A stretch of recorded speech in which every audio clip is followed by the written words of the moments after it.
대한민국 범죄율이 지난 40년간 통계를 보니까 대략 한 2배 정도 이상 증가했다고 합니다. 1981년도 인구 10만 명당 935건의 범죄가 발생했는데 91년도에 잠깐 558건으로 줄었다가 그 이후부터 계속 증가 추세로 바뀌었다고 합니다. 형법 범죄 중에서 주요 범죄들, 살인, 강도, 성폭력, 폭행, 절도 이런 어떤 주요 범죄들의 추이를 보니까 2000년도에서 그 2020년도 그 20년 동안의 그 사이에 강도는 다행히도 9분의 1 정도 수준으로 줄었고 살인도 최근에 이렇게 조금씩 감소하고 있는 그런 모습을 보이고 있다고 합니다. 근데 같은 기간에 성폭력은 3.9배가 늘었고요. 폭행은 7.7배가 증가했다고 합니다. 이렇게 여러 가지로 이렇게 범죄 건수가 변화된 이유를 보니까 범죄를 규정하는 법률 자체가 세월이 흐르면서 변하기도 했고 또 범죄를 분류하는 그런 기준이 바뀌기도 했기 때문에 이 범죄의 전체적인 건수에 영향을 미치기도 했다고 합니다.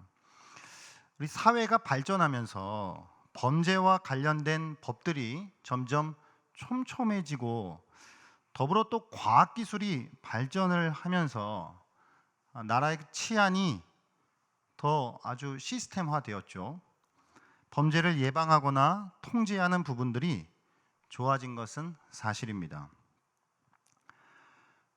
그래서 요즘 보니까 막 오래된 미제 사건들인데 과학기술이 하도 발달돼 가지고 극소량의 DNA가만 검출이 돼도 범인들 잡아내더라고요. 그렇지만 우리가 법이 아무리 잘 만들어지고 과학기술이 발전한다 한들 인간 안에 내재된 죄된 본성 자체를 없앨 수는 없을 것입니다. 국민들의 교육 수준이 높아지고 전체적인 국민 의식이 성숙한다 하더라도 인간이 사는 세상에는 언제나 끔찍한 범죄가 발생할 것이고 사건 사고가 끊이지 않을 것입니다.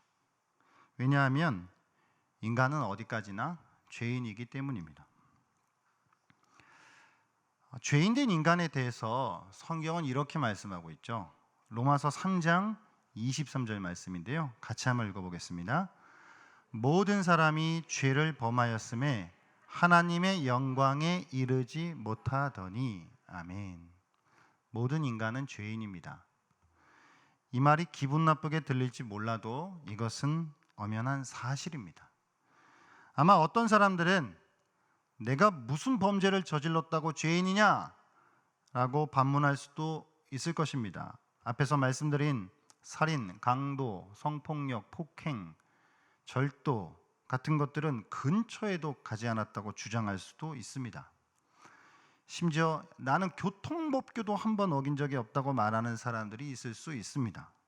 맞습니다. 그런 사람들은 세상 법이 가진 기준에서 본다면 죄인이 아닐 수 있습니다. 하지만 성경은 행동으로 드러난 범죄만을 죄라고 하지 않습니다. 성경의 기준에서 본다면 죄는 행동만이 아니라 마음으로까지 들어갑니다. 세상에서는 행동이 일어나지 않으면 마음의 동기는 묻지 않습니다. 내가 어떤 사람을 죽이고 싶은 마음이 들었다 해도 그냥 가만히 아무것도 안 했으면 끝입니다. 하지만 죄는 행위뿐만 아니라 욕망이나 동기에서도 나타난다라고 하는 것을 우리는 잊지 말아야 합니다. 영국 국교의 기도서에 보면 이렇게 진술하고 있습니다. 우리는 자기 마음의 생각이나 욕망을 너무 많이 따랐다라고 말이죠. 예수님 역시 어떤 사람을 미워하거나 죽이고 싶은 마음이 들었다고 한다면 그 사람은 살인자와 같다고 말씀하셨습니다. 마태복음 5장 22절 말씀인데요. 같이 한번 읽어보겠습니다. 나는 너희에게 이르노니 형제에게 노하는 자마다 심판을 받게 되고 형제를 대하여 나가라 하는 자는 공회에 잡혀가게 되고 미련한 놈이라 하는 자는 지옥불에 들어가게 되리라. 아멘. 성경은 이렇게까지 마음의 동기를 파고들지요. 성경의 기준에서 본다면 어느 누구도 쉽사리 나는 죄인이 아닙니다 라고 말할 수 없을 것입니다. 그런데 만일 어느 누군가가 나는 평생 그런 마음조차 먹어본 적이 없다고 자신해 본다고 해보겠습니다. 그러면 그 사람은 정말 죄가 없을까요? 아니죠. 성경은 나쁜 행동을 하지 않는 것, 나쁜 마음을 먹지 않는 것만으로 죄가 없다고 하지 않습니다. 반대로 선을 행하지 않는 것, 선한 마음을 먹지 않는 것 또한 죄라고 말씀하고 있다는 것이죠. 야고보서 4장 17절 말씀인데요. 같이 한번 읽어볼까요? 그러므로 사람이 선을 행할 줄 알고도 행하지 아니하면 죄니라. 선을 행하지 않으면 죄라고 성경은 말씀합니다. 여기만이 아니죠. 사무엘상 12장 23절인데요. 읽어보겠습니다. 나는 너희를 위하여 기도하기를 쉬는 죄를 여호와 앞에 결단코 범하지 아니하고 선하고 의로운 길을 너희에게 가르칠 것인즉. 아멘. 누군가를 위해 기도 안 하면은 죄라는 거예요. 그러니까 성경은 선을 행할 줄 알면서도 선을 행하지 않는 것, 누군가를 위해서 기도하지 않는 것에 대해서 그것이 죄라고 말씀하고 있는 것이죠. 자, 이제 우리는 성경이 말씀하는 이 죄의 기준에서 벗어날 수 있는 사람은 아무도 없다는 것을 인정할 때가 되었습니다. 그래서 우리의 죄는 사함을 받을 필요가 있다는 것이죠. 우리의 죄는 반드시 용서를 받아야 한다는 말입니다. 죄 사함의 문제, 즉 죄 용서의 문제는 우리 인간에게 있어서 너무나도 중차대한 문제입니다. 사도신경의 오늘 이 고백, 죄를 사하여 주시는 것과 라고 하는 이 고백은 사도신경 전체에서 거의 처음으로 우리 각 개인과 관련된 내용으로 등장하는 것입니다. 잘 기억해 보시면은 지금까지 사도신경은 삼위일체 하나님의 영광스러운 사역들, 그리스도의 고난과 영광, 부활하신 그리스도의 주권적인 통치, 미래의 심판과 재림에 대한 약속, 거룩한 공교회와 성도의 교제를 고백하는 내용으로 이루어져 있었습니다. 그러나 이번 고백은요, 인간의 본성을 다룹니다. 마침내 인간이 죄인이라고 하는 주제가 등장했다는 것이죠. 다시 말하면 오늘 이 고백에 앞선 고백들은 대부분 삼위 하나님께서 행하신 일들을 말하고 있습니다. 하나님이 어떤 분이시고 어떤 일들을 행하셨는지에 대한 내용을 다루고 있는 것이죠. 만일 하나님을 믿지 않는 어떤 사람이 이 사도신경을 읽는다고 가정할 때 앞에 있는 수많은 그 고백들을 읽으면서 어쩌면 그래서 그게 나랑 무슨 상관인데, 그래서 어쩌란 말인데 라는 식의 반응이 나올 수도 있습니다. 근데 죄를 사하여 주시는 것과 라는 부분에서는 멈칫할 것입니다. 자기 자신과 밀접한 관계가 있는 내용이기 때문이죠. 나의 죄 문제, 나의 죄가 용서받는 것에 대한 이슈를 다루는 것은 인간의 귀를 솔깃하게 합니다. 그런 면에서 사도신경의 전체적인 순서상 이 고백은 나와야 할 때 아주 잘 나온 고백입니다. 여러분, 그렇다면 우리가 죄 사함을 믿는다라고 고백하는 것, 이것이 어디에 근거가 있을까요?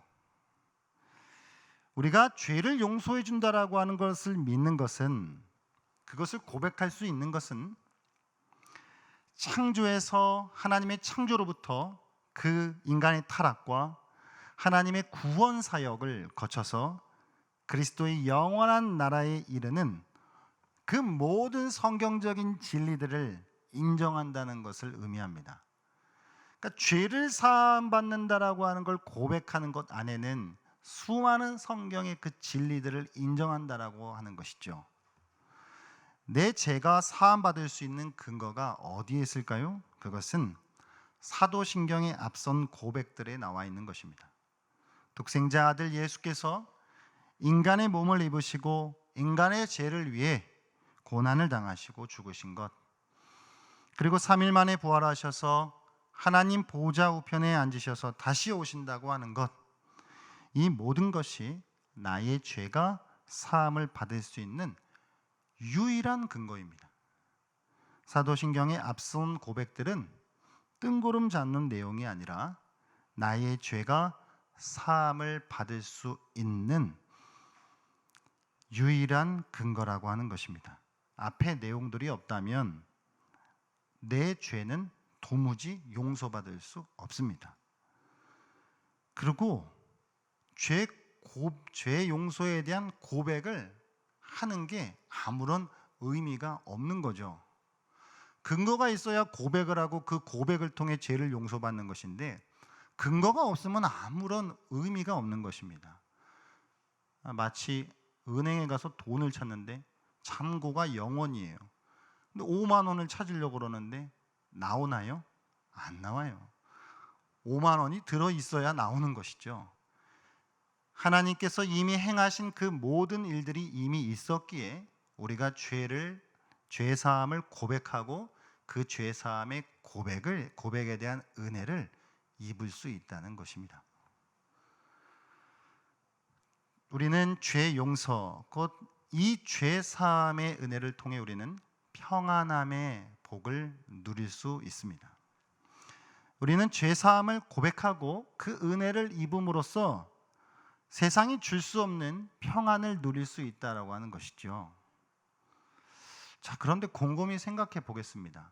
죄가 없다고 하면 그냥 늘 평안했을 텐데 하나님은 왜 세상에 이런 죄를 허용하신 것일까요? 죄 때문에 우리가 평안을 누리지 못하고 죄 때문에 수많은 사건 사고가 일어나는 이 세상을 왜 묵인하시는 것일까요? 애당초 아담과 하와가 선악과를 먹지 않았다라고 한다면 아마 그 이후의 세상은 좀 더 깨끗하고 선한 모습이었을 텐데 말입니다. 이 죄사함의 고백에는 하나님의 거룩한 진노 앞에 서 있는 인간의 절망적인 상태가 나타납니다. 나아가 그리스도의 십자가를 통해 드러난 지극히 영광스러운 하나님의 은혜가 드러난다라고 하는 것이죠. 위대한 종교개혁자 칼빈은 이런 이야기를 남겼습니다. 우리가 하나님을 알면 알수록 인간에 대해서 더 잘 알게 될 것이고 우리가 인간에 대해서 더 잘 알면 알수록 우리는 하나님에 대하여서 더 잘 알게 될 것이다. 이게 무슨 말이죠? 하나님에 대해서 더 잘 알아서 하나님께서 하나님의 형상대로 지음받은 그 인간이 누구인지를 알게 되고 또 하나님의 창조하심과 거룩한 영광, 하나님의 뜻과 목적 그런 것들을 알수록 인간이 범죄하여 타락한 것이 이게 얼마나 비참한 상황이고 이것이 얼마나 절망적인 상태인지에 대하여 그 인간을 우리는 더 잘 알 수 있을 거라고 하는 것입니다. 반대로 인간을 알면 알수록 그러니까 인간의 그 절망적인 상태와 비참한 상태를 알면 알수록 그럼에도 불구하고 하나님이 용서하시는 그 하나님의 용서를 우리가 알 수 있다라고 한다면 하나님의 그 용서가 얼마나 큰 것인지 하나님의 복음에 드러난 영광이 얼마나 위대한 것인지 알 수 있다는 거 하는 것이죠. 하나님을 알면 인간을 더 알 수 있는 것이고 인간을 알면 우리는 하나님을 더 알 수 있는 것입니다. 여러분, 우리가 은혜를 입는다라고 할 때에 어떤 사람이 은혜를 더 많이 경험할 수 있을까요?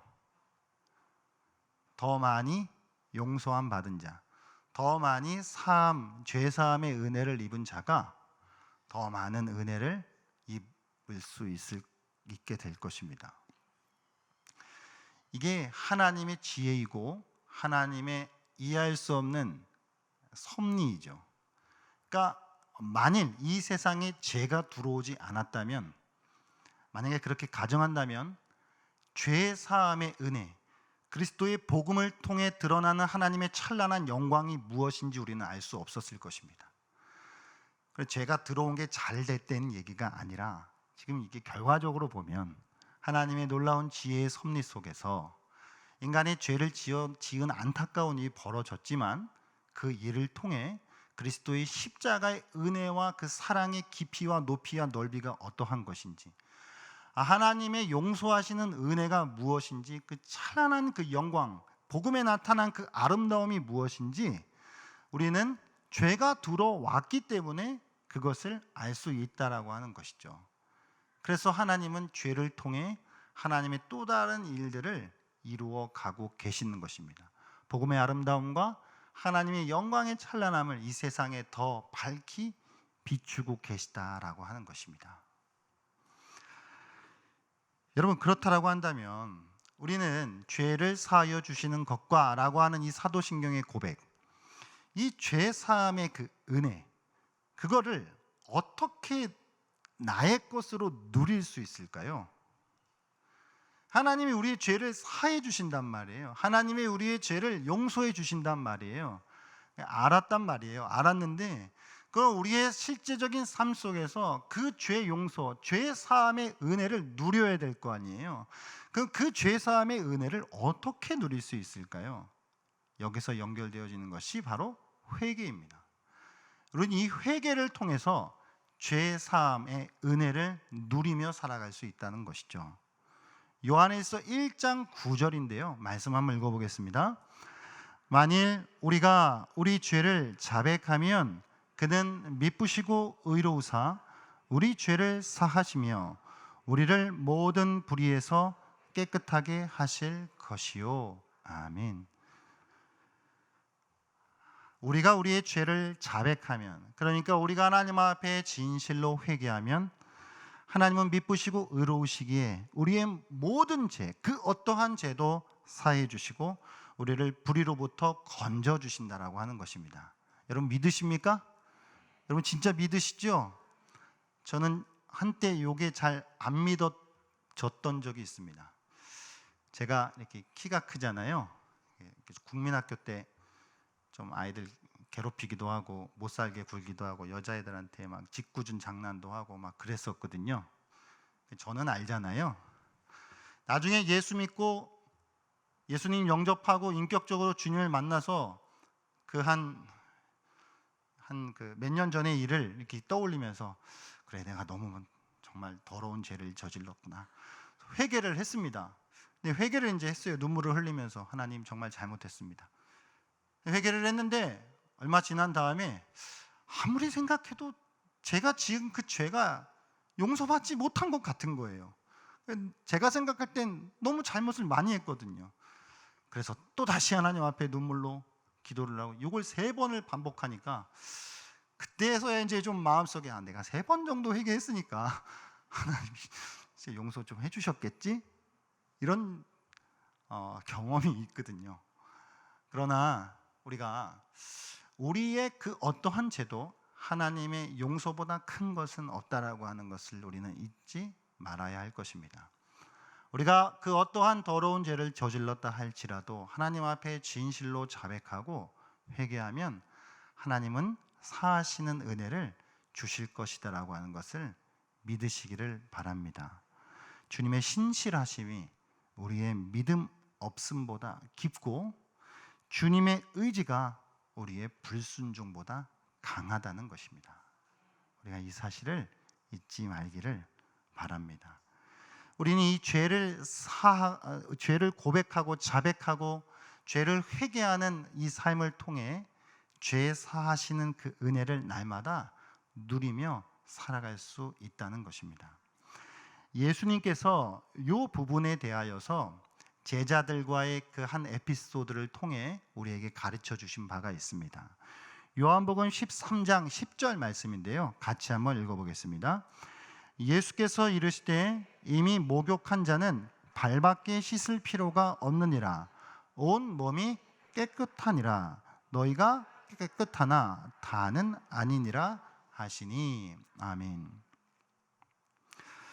그러니까 예수님이 이제 제자들의 발을 씻겨주는 요한복음 13장의 유명한 구절이죠. 예수님이 베드로 발을 씻으려고 하니까 베드로가 제 발을 씻지 못하십니다. 그러니까 예수님이 그럼 네가 나와 상관이 없다 그러니까 또 베드로가 오버하면서 그러면 손과 머리도 씻겨 주십시오 그랬더니 이제 예수님이 이미 목욕한 자는 발밖에 씻을 필요가 없다. 온몸이 깨끗하다. 이제 발만 씻으면 된다라고 그렇게 말씀해 주시죠.